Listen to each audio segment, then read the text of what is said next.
it's your girl Carrie. I'm back. I know y'all been wondering where your girl been. Don't worry about all that. I'm back and I have another guest. I know him as Krishan, but who is Bagway Huncho? Mr. Bagway Huncho, who is that? Bagway Huncho is my real estate name. See, we came up with the name Bagway. Bagway is the name of my business, Bagway Enterprises. Getting the bag from all directions, and Huncho means leader. So I put them two together, Bagway Huncho. Okay, and I've also seen you have Bagway Academy. So what exactly is the academy? Can people join? Explain what that is. So the academy is something that I'm still working on, but it's basically the platform where I teach people how to flip real estate using none of their own cash and their own credit. Like our goal is to build generational wealth. I'm gonna jump right back in. All right. So what people really want to hear. All right. First home you close, none of your own cash, none of your own credit. How? So the first home that I've closed using none of my own cash and my own credit, it's called real estate wholesaling, by the way, for those of you that do not know the name of it. Before we even explain that, let me explain the whole process so everybody can understand. So real estate wholesaling is basically it's basically being the middleman between a seller and a buyer. So if I know somebody that's willing to sell their house for $100,000 and somebody at a cash buyer, fix and flipper investor that's willing to buy it for $120,000, I would make that $20,000 spread in between. So that's basically what I did with my first property. I found it. It was in Goose Creek. Okay. And I found that property, and then within a couple of days, like I went on Facebook groups and I found a cash buyer that was willing to purchase it. This sidebar, I've gotten into wholesaling, but it's cool that you don't almost need all the credentials, but you're still able to invest in real estate. Now I see now you are working with real estate agents. How is that whole process?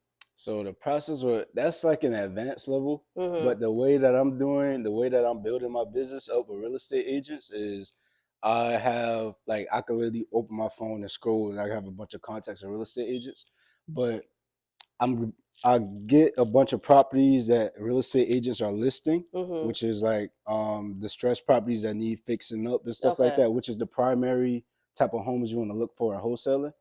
And I make a bunch of offers on those, and I build connections with them. So it gets to the point where they'll shoot me a text before they even list the home on the market. Hey, I have a property that you might be interested in. We've closed deals with you before. Submit your offer and we'll just send it to the seller. So just building connections like that, having a bunch of real estate agents, that's really how I'm trying to think smarter with the business. Yeah, and that's good. Thinking smarter, not harder. Because I would think real estate agents would be like, oh no, I don't want to work with you because you do wholesaling. Do you ever get that? So that's the thing. So like a bunch of real estate agents are against wholesaling simply because they don't understand the process. Really, if they work with wholesalers, they can close a lot more deals because there are lots of bad wholesalers. That's really why they think that way. So, but what is a bad wholesaler? So a bad wholesaler is somebody that takes advantage of people. So as wholesalers, we understand the values of homes.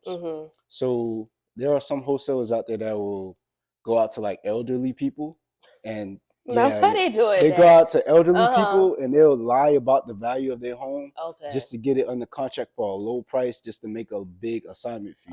So those are the type of, and bad wholesalers are people that don't close on their contracts, bad with communication. So they're a good 70 to 80% of wholesalers are like that. Oh wow. So it's not that much good wholesalers in the business. It's a lot of people that just start off because they heard it on TikTok or YouTube and they just dive straight in and they just mess up. I mean, it's okay to mess up, but seek help and coaching as you go. And I guess I would, now that you say all of that, real estate agents would be like, okay, I really don't want to work with wholesalers, and they get a bad rep, and that makes sense. And I've been seeing more and more people get into wholesaling because the information is out there, the resources is out there. Do you feel like the wholesaler, people who do in wholesaling, do you feel like it's oversaturated now? It's oversaturated. Yeah, I would say it's oversaturated, but like I said, those people, they won't be that successful in it. So there's a difference between like I said, the bad wholesalers and the good wholesalers. The good wholesalers, they go still close the deals. Right. The bad wholesalers, they make it harder because you have to like reassure the agents or the seller that you are going to close on the house just because they had a bad wholesaler that had a home under contract Hmm. way over the actual price of the home, and they just messed it up. You said you're still building Bagway Academy. Mhm. Is wholesaling your main focus, or what's the end goal with Bagway So Academy? the end goal with Bagway Academy is we want to teach people basically like financial literacy. Okay. And so whether it's wholesaling and then the different stuff that I branch off into the business, because wholesaling is just a start. Wholesaling is like one of the best ways to start getting into real estate. You get Okay. that easy capital, that easy cash flow, no cash, no credit, barely much experience. Right. So I'm building up the capital with that. And then like fix and flip, I'll teach that on there. If I bring like other people that's in different niches, Mhm. different businesses, they come on there and teach like that. So that's the overall goal with Bagway Academy and many more. Okay, cool. So I'm glad you mentioned wholesaling is a good start. You are in college. And I've been seeing a lot of your TikToks and your reels talking about being in college and making this amount of money. I know me, when I was in college, I just graduated, but when I was in college, I was making $300 every 2 weeks. You know what I'm saying? Yeah. And now you seeing a different type of money now. Do you still practice that concept of living below your means right now in order to be really successful in the next season? Or are you just like spending it? Are you Yeah. splurging? Oh no, I'm not. No, I don't splurge my money. So Hmm. it's best to be smart with your money. So like she said, living below your means, it's it's very beneficial because you save so much money, you learn how to value money, Hmm. and lots of my money I like invest into other things. So Okay. I don't even splurge into it. I'll either go to an event, Okay. I'll splurge on some coaching or some more assets like stocks and just invest in my money. Because if you what's the purpose of buying so much materials trying to look rich, but Hmm. you're not actually rich? Right, right, right, right. And then I saw something. I also follow this girl Kiani, the responsible home girl. Mhm. She said just because you have more doesn't mean you spend more. And I started to think about that because as you make more money, you like, oh, I get three shoes now Yes, instead I of two, instead of one. Let me be real with y'all. yeah. I'll just get one shoe. But like when you start making more money, you start to think, dang, can I spend more money? How do you budget all this? So Just lifestyle wise. okay, so budget and lifestyle wise, if you can't buy it twice, do not buy it at all. Okay. So that's the saying that I go by, but also you have to separate your needs and your wants. So you got some goals you trying to get, Mhm. but you got some stuff that you need, you got some stuff that you want. Don't go for the wants right away. I Yeah. mean it's okay to reward. Yeah, You can yeah. reward yourself every now and then, but Mhm. don't, oh, you just got this $1,000 check because you worked this week and you go and buy like two J's and you know you Mhm. got bills and stuff coming up. Right, Like right, right, right, right. you gotta really learn how to budget. You gotta really learn how to discipline yourself, learn some Mhm. financial literacy. That's where all that come into play for real. Okay. And just talking a little bit about personal development, you mentioned investing in yourself, and you can invest in yourself not only financially but mentally and spiritually. How have you been doing that? So I invest a lot. Like this year alone, I invested so much money into myself. So especially mentally, like knowledge and information isn't really free. Like Mm. people really have to grasp that concept. It's not free.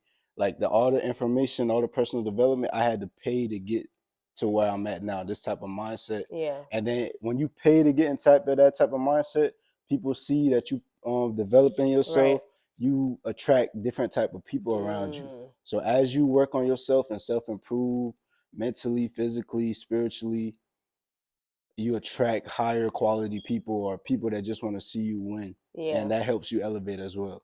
Talk a little bit more about that because as you invest in yourself, you have people that may look at you and say, "Oh, he's changing. Oh, he's doing this. Oh, he's doing that."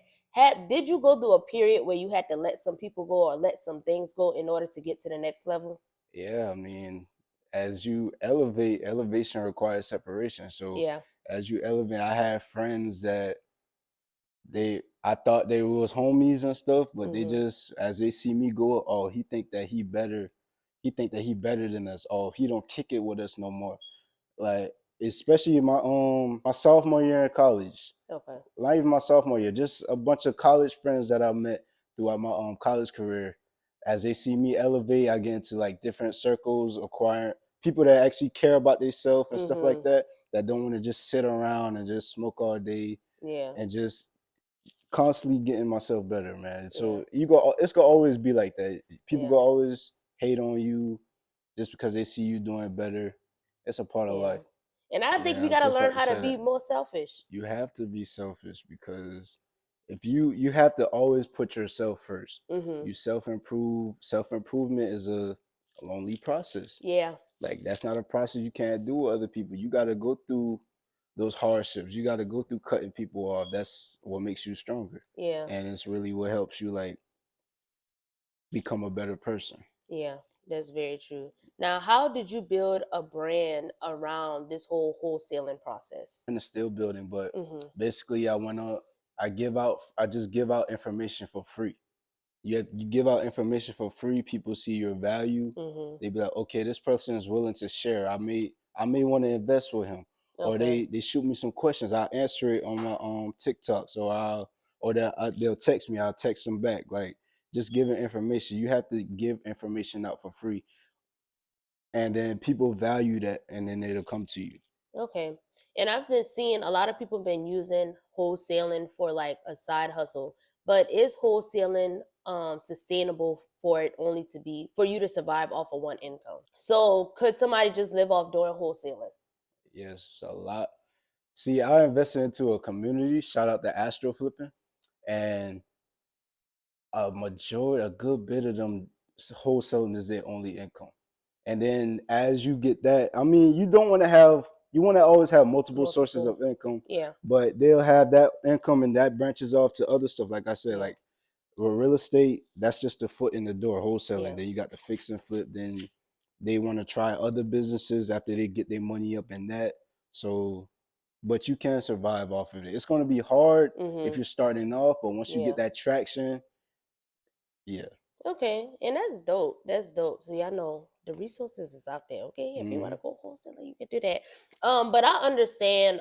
Just for doing a little bit of wholesaling and researching myself, it's not always you're not always at a peak in real estate. So talk about a failure and how you bounced that specifically for wholesaling. Shoot, it's so much failures I had. People would think I didn't go through so much failures, but I done had so much deals on the contract. Like just recently, I had to cancel a deal, and we was close to the closing table. I had a buyer locked in place. Mm-hmm. I was about to make 6K on it.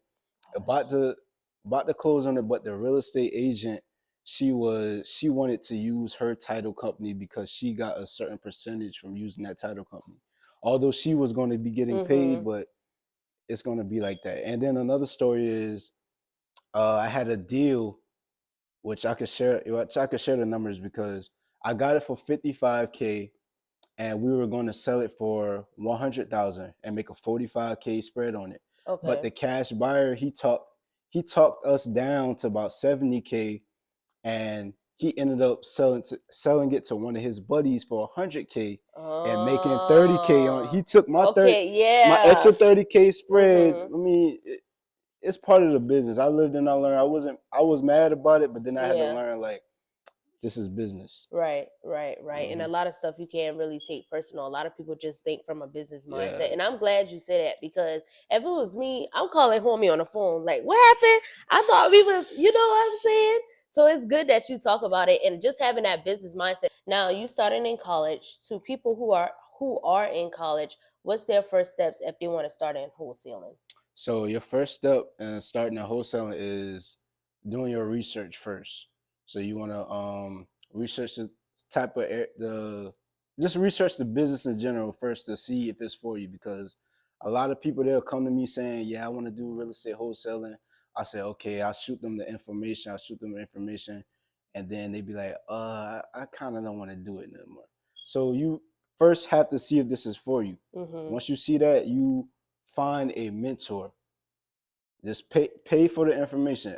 That's the fastest way. The YouTube information, the free information, that it's gonna take you but so far. Okay. You pay for the information from a coach, a mentor, either somebody that's local in the area that that you can talk to physically or on a phone call or something like that. You pay for the information, or you could, or I for example, I got an ebook that actually teaches you as well, bagwayacademyre.com. But basically pay for the information. That's the first steps, and then you find out if this is really for you. Okay, cool. And talk a little bit about your ebook. Like, why did you decide to do an ebook instead of just coming out with like a paperback book? Why did you go with the ebook? So ebook, the reason I came out with an ebook is because we living in like a lot of people have phones. Majority of people have phones. So I came up with an ebook because once you get it, it just comes straight to your phone. You could download it straight to your phone, put in your files, scroll through, screenshot. Yeah. Paperbacks, I mean, it's good as well. I'm getting to the point where there are some people that prefer paperbacks over ebooks. So I'll cater to them with that. But a majority, a lot of people have phones and technology. We in love with, this is a technology age. So ebooks is a thing. And even like thinking, you see a lot of people have ebooks. Ebooks are easier. They save you money on the back end, I believe, because for people who want to get paperbacks, you got to find a publisher. You got to find this. You got to find that. So ebooks are the easiest way as well. And you just can simply, like you said, you can pull it up anywhere, any place. I'm a paperback girl. That's just me because I like to write and stuff. I like to highlight. But ebooks are a smarter way. And I love that. So we got to end off with something fun. What are you reading right now? The current book that I'm reading right now is by 50 Cent, Hustle Harder, Hustle Smarter. And I'm combining that with 48 Laws of Power. So this hustle, the book by 50 Cent is helping me with that business mindset, how to build up that hustle character and that leader, that type of personality. And the 48 Laws of Power, I'm combining that with that just to pick some things from it to try to better myself and my brand. Or the reason I read books is to try to implement those things into my life or into my business, or to help explain to you guys as well through content. Now, what is 10 things you can't live without? 10 on the 10 on the spot. 10 on the spot like that. 10 on the spot. I can't. Well, books is one. We can say books. Okay, we can say books. Working out. That's something I can't live without. God, I should have put that first. We got family. We're gonna say friends. All right. Family, friends. Bagway Academy. Well, yeah. You know the academy. Yeah, the academy gotta be in there. The academy, the brand, all that stuff. We're gonna say wholesaling because I'm implementing that into my life, because once you have a business as a part of your life, then you actually enjoy it. You get good results from it. So we're gonna add that into it. Circle of influence. That's a big one right there. Like without them boys or without that circle of influence, not even them boys, just the whole group in general, I wouldn't even be where I'm at. Coaches. My coaches that I be around. And what's the last thing? Make it good now. Make the last thing good. Yeah, I'm trying to think. I'm trying to make this one good. I ain't trying to sound so basic. And I'm gonna say discipline. I like that one. Discipline and consistency. We go put those two together, because if you have discipline and consistency in any area of your life, it will naturally bleed off into other areas of your life. So if you discipline and consistent in one area, then it bleeds off into the other areas, which helps you be better in those areas as well. So we gotta add that to it. Okay, that's your top 10. I love it. So thank you for joining me, Mr. Bagway Huncho himself. It was a Listen, pleasure. how can they get involved with you? How can they start following you? You can follow me on Instagram at Bagway Huncho _, and the Bagway Academy also has an Instagram page. And you can find me on Facebook at Krishawn Wilson. KRISHAWN. All right. So y'all remember to like, comment, and subscribe. Leave some comments. I just don't want to be talking about things I'm interested in, but I want to know what you're interested in as well. Turn on your post notifications. Y'all stop playing. Go ahead, turn them on, y'all. Turn them on. Stop playing. Don't play. Turn it on so you can know the next time we post. We'll be back very soon. Peace.